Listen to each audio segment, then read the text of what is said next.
Hello students, today I am going to start the very first chapter of class 11th chemistry, that is some basic concepts of chemistry. जैसा कि आप लोग को नाम से ही पता चल रहा होगा, इस चैप्टर में हम लोग केमिस्ट्री से रिलेटेड बहुत सारे बेसिक चीज़ों के बारे में पढ़ेंगे। इस चैप्टर को केमिस्ट्री का ABCD भी बोला जाता है, क्योंकि यहाँ पे हम लोग कुछ ऐसे कॉन्सेप्ट्स को सीखते हैं जिनका ऑलमोस्ट हर चैप्टर में ही यूज़ होता है। तो चलिए चैप्टर को स्टार्ट करते हैं। तो देखिए बच्चों, इस चैप्टर के स्टार्टिंग में बहुत सारे ऐसे टॉपिक्स को पढ़ना होता है जिनको हम लोग ऑलरेडी लोअर क्लासेस में कवर कर चुके हैं, like matter, characteristics of matter, physical classification of matter. कितने टाइप का था? वैसे तो 5 तरह का होता है, लेकिन मेनली 3 को ही डिटेल में पढ़ा जाता है, that is solid, liquid and gas. After that, effect of temperature and effect of pressure on states of matter. And then chemical classification of matter, which involves mainly 2 categories. First one is pure substances like elements and compounds. And second category is mixtures like homogeneous mixture and heterogeneous mixture. तो बच्चों, इन सभी topics को मैं अपने इस lecture में cover करने वाला नहीं हूं, क्योंकि इन सभी के बारे में मैं ऑलरेडी आप लोग को क्लास 9 में पढ़ा चुका हूं। अगर फिर भी आप लोग को कुछ डाउट होता है तो क्लास 9 का भी वीडियोस चैनल पर अवेलेबल है। लिंक मैं इस लेक्चर के लास्ट में शेयर कर दूंगा, आप लोग एक बार विजिट कर लीजिएगा। तो चलिए चैप्टर को स्टार्ट करते हैं केमिस्ट्री के डेफिनेशन से। तो बच्चों, केमिस्ट्री सब्जेक्ट से आप क्या समझते हो? How can you define chemistry? हाँ, तो केमिस्ट्री को कई तरीके से डिफाइन किया जा सकता है, like it is a study of chemicals और स्टडी ऑफ केमिकल रिएक्शंस, और we can say that it is a science of atoms and molecules etcetera. लेकिन इंटरमीडिएट लेवल पर जो सबसे बेस्ट डिफिनीशन है केमिस्ट्री का, वो है the branch of science which deals with the study of structure, composition and properties of a substance is known as chemistry. Science का वो ब्रांच जिसके अंदर हम लोग किसी सब्सटेंस के स्ट्रक्चर, उसके कंपोजिशन और प्रॉपर्टीज़ के बारे में पढ़ते हैं, उसी को हम लोग केमिस्ट्री बोलते हैं। और बच्चों, ये सब्जेक्ट साइंस के दूसरे सभी branches like physics, biology, geology, environmental science, इन सभी को एक दूसरे से कनेक्ट करता है, इसीलिए इसको हम लोग सेंट्रल साइंस भी बोलते हैं। Now branches of chemistry. तो बच्चों, केमिस्ट्री के भी कई ब्रांचेस हैं, लेकिन उनमें से जो 5 सबसे इंपॉर्टेंट है वो है organic chemistry, inorganic chemistry, physical chemistry, analytical chemistry and last biological chemistry. तो चलिए इन 5 ब्रांचेस के बारे में थोड़ा बहुत आइडिया लेते हैं, स्टार्टिंग विथ ऑर्गेनिक केमिस्ट्री। तो देखिए बच्चों, केमिस्ट्री का वो ब्रांच जिसके अंदर हम लोग केवल कार्बन और उसके कंपाउंड्स के बारे में पढ़ते हैं, उसी को हम लोग ऑर्गेनिक केमिस्ट्री बोलते हैं। The branch of chemistry which deals with the study of carbon and its compounds is known as organic chemistry. वही बात करें इनऑर्गेनिक केमिस्ट्री की, तो इसके अंदर कार्बन के अलावा दूसरे सभी एलिमेंट्स और उनके कंपाउंड्स के बारे में पढ़ा जाता है।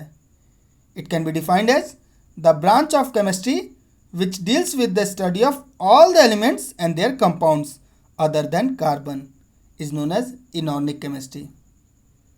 Next one is physical chemistry, which can be defined as the branch of chemistry which deals with the study of chemical systems by applying physical methods and theories is known as physical chemistry. Fourth one is analytical chemistry. इसके अंदर किसी substance के quantitative as well as qualitative analysis को study किया जाता है। It can be defined as the branch of chemistry which deals with the study of quantitative as well as qualitative study of a substance is known as analytical chemistry. And last one is biological chemistry. It can be defined as the branch of chemistry which deals with the study of all the chemical processes related to living organism is known as biological chemistry. Chemistry का वो branch जिसके अंदर living organism के अंदर होने वाले सभी chemical processes और रिएक्शंस के बारे में पढ़ा जाता है, उसी को हम लोग बायोलॉजिकल केमिस्ट्री बोलते हैं। तो चलिए अब बात करते हैं एटम एंड मॉलिक्यूल की।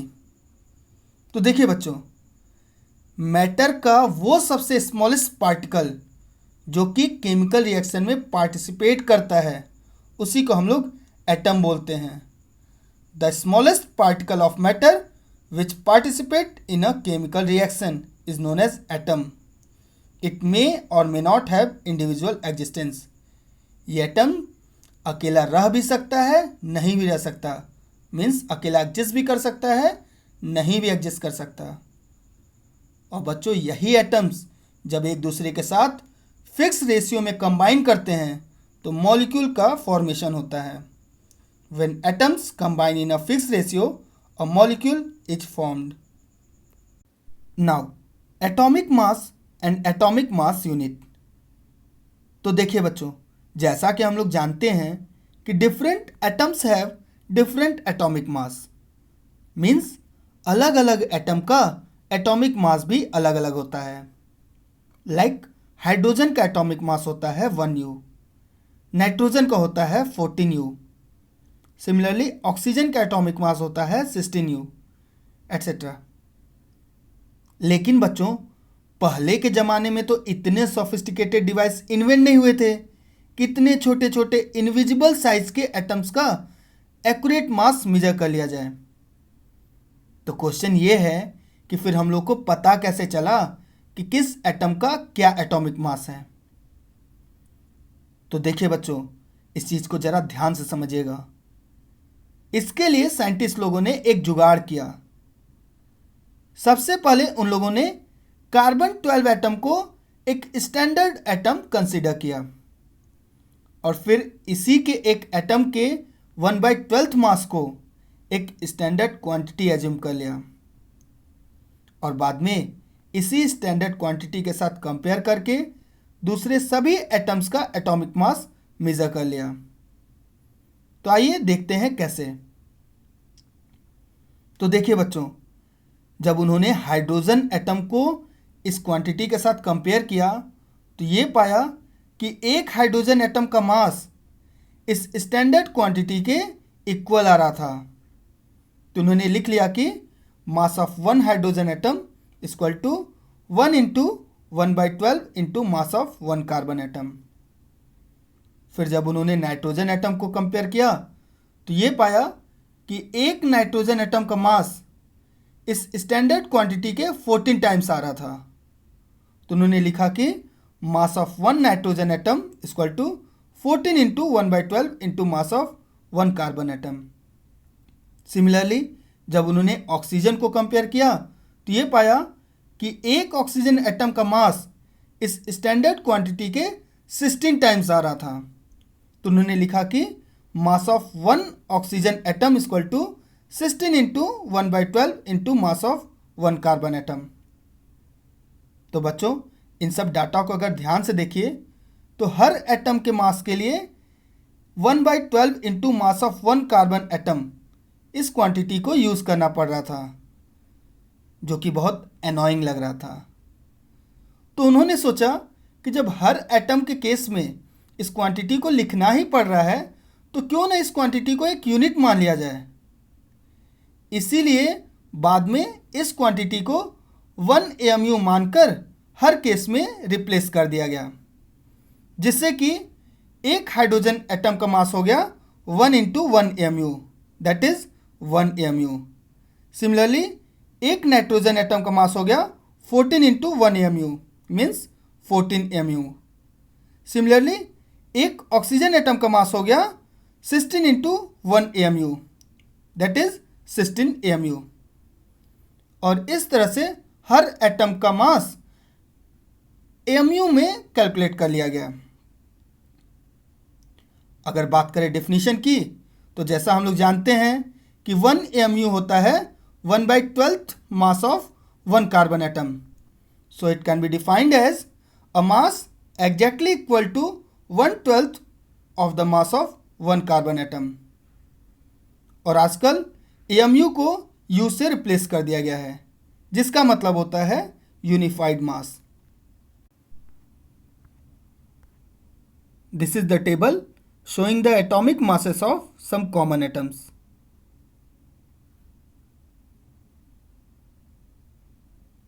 Now, average atomic mass. Students, as we know, isotopes are the species having same atomic number but different mass number. That is different atomic mass.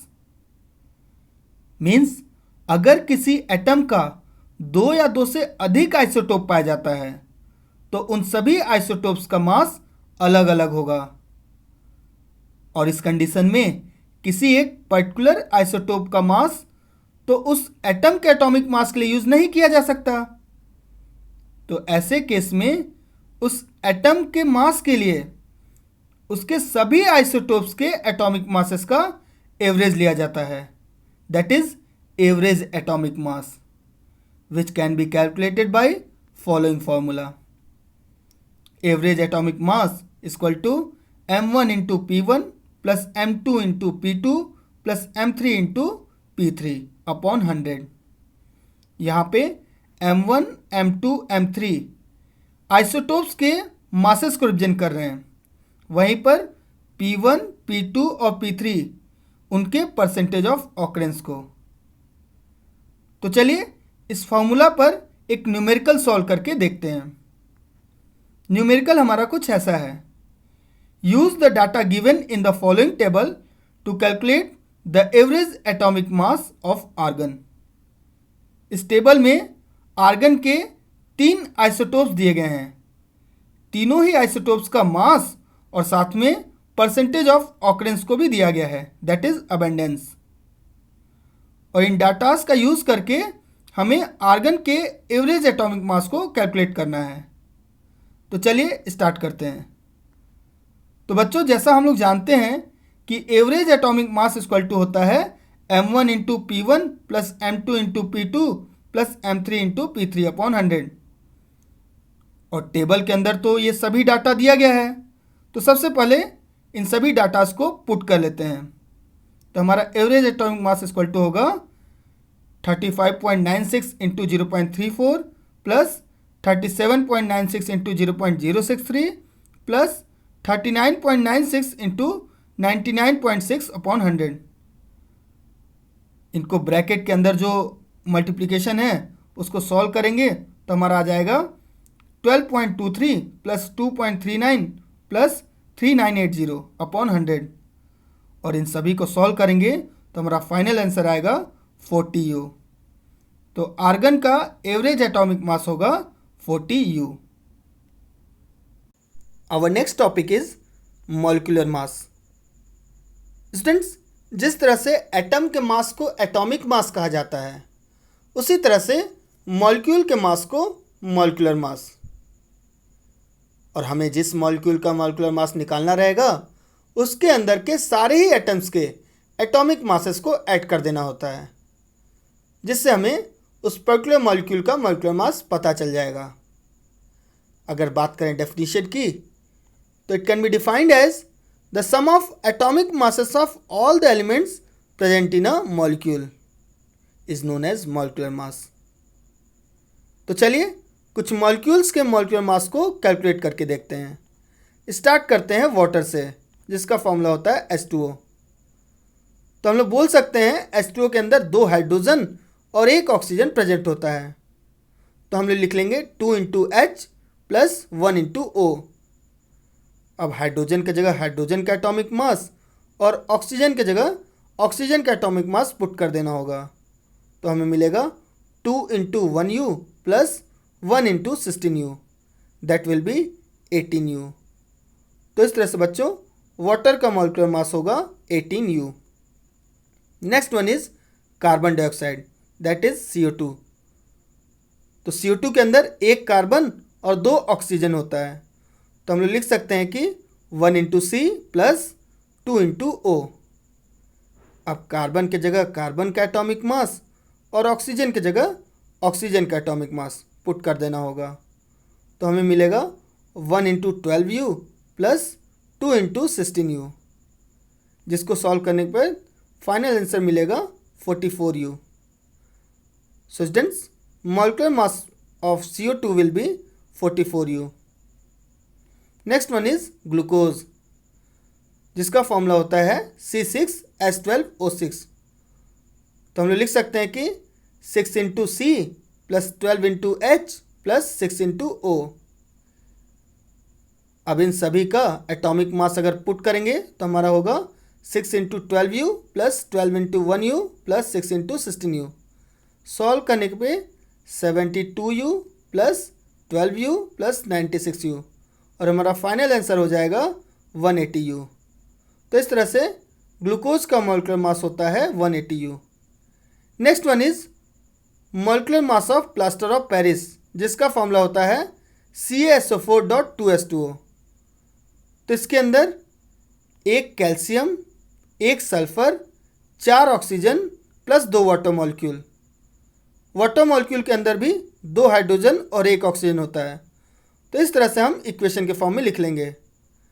अब हर एक एटम का एटॉमिक मास पुट कर देंगे, तो हमारा हो जाएगा 1 into 40 plus 1 into 32 plus 4 into 16 plus 2 into bracket में 2 इंटू 1 प्लस 1 इंटू 16, जिसको सॉल्व करेंगे तो हमारा फाइनल आंसर आएगा 172U। इस केस में बहुत सारे बच्चे ये गलती करते हैं कि CaSO4 के मास को वाटर मॉलिक्यूल के मास से मल्टीप्लाई कर देते हैं इस डॉट को देख के, पर ऐसा नहीं है। ये डॉट को देख के आप लोग भी मल्टीप्लाई मत कर दीजिएगा, आप लोग स्मार्ट बच्चे हो तो ऐसा सिली वाला मिस्टेक नहीं करेंगे।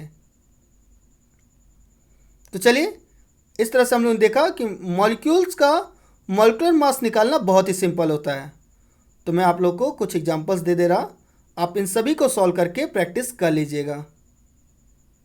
First one is sulphuric acid, second one is sulphurous acid, third one is phosphoric acid, fourth one is phosphorous acid, fifth one is phosphine, sixth one is sodium hydroxide, seventh is sugar, eighth is potassium ferrocyanide and last is gypsum. Now, the last topic of today's lecture, that is formula mass. So students, normal compounds के case में इनके सभी constituent particles discrete molecules के form में present रहते हैं। For example, water के अंदर हर पार्टिकल H2O के फॉर्म में ही एग्जिस्ट करता है। सिमिलरली, कार्बन डाइऑक्साइड गैस के अंदर हर पार्टिकल CO2 के ही फॉर्म में एग्जिस्ट करता है। लेकिन आयनिक कंपाउंड्स के केस में ऐसा नहीं होता। अगर हम sodium chloride that is NaCl crystal इसी का एग्जांपल ले लें, तो इसके अंदर हर पार्टिकल NaCl के फॉर्म में नहीं प्रेजेंट रहता। एक्चुअल में मैं बताऊं तो NaCl क्रिस्टल के अंदर हर सोडियम एटम को 6 क्लोरीन एटम सराउंड किया रहता है, और इसी तरह हर क्लोरीन एटम को भी 6 सोडियम एटम सराउंड किया रहता है। खैर, ये सब हायर क्लासेस की बातें हैं। अभी के लिए आप इतना जानते रहो कि आयनिक कंपाउंड्स के केस में मॉलिक्यूलर मास की जगह फॉर्मूला मास कैलकुलेट किया जाता है। एक्चुअल में बस नाम ही अलग अलग है, कैलकुलेशन दोनों का सेम ही है। फॉर एग्जांपल, अगर हमें NaCl का फॉर्मूला मास निकालना है तो हम पहले की तरह ही देखेंगे इसका फॉर्मूला क्या है। तो इसके अंदर एक Na है और एक Cl, तो हम लोग लिखेंगे 1 into Na plus 1 into Cl। अब यहाँ पे Na की जगह Na का एटॉमिक मास और Cl की जगह Cl का एटॉमिक मास, और पुट करेंगे, सॉल्व करेंगे तो हमारा आंसर आ जाएगा 58.5U। बस इसको हम लोग NaCl का मॉलिक्यूलर मास ना बोल के NaCl का फॉर्मूला मास बोलेंगे।